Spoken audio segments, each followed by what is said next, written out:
Local news that matters on Local 22 News.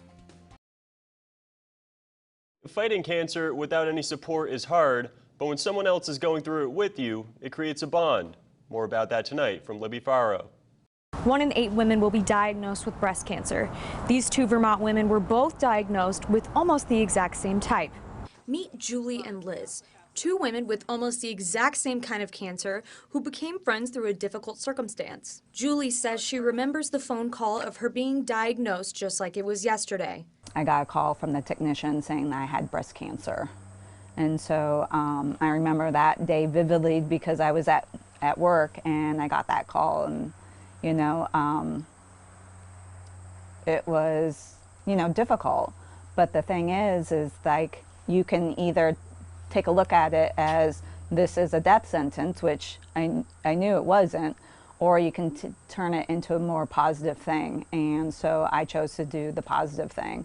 Jones then decided to create a team through the American Cancer Society for making strides against breast cancer, her team being Team Julie. It wasn't until a local communications director at the American Cancer Society decided the two women should meet and come together as one team.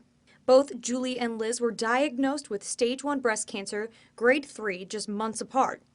Liz says she was told her cancer wasn't as aggressive, but the results said otherwise. Biopsy came back and after the lumpectomy, and it was grade 3, which is the most aggressive.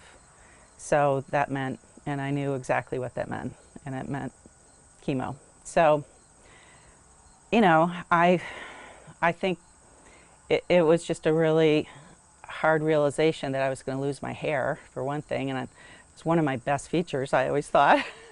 Each of them took dealing with the loss of hair into the matter of their own hands. Liz went online and found an individual that made wigs out of the patient's hair, Chemo Diva, based in Tampa, Florida. Julie decided she wanted to go a different and creative way, by painting her head each week with something different.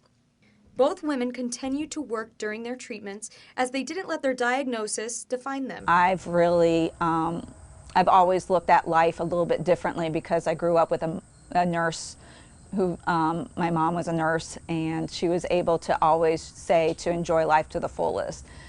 Libby Farrow.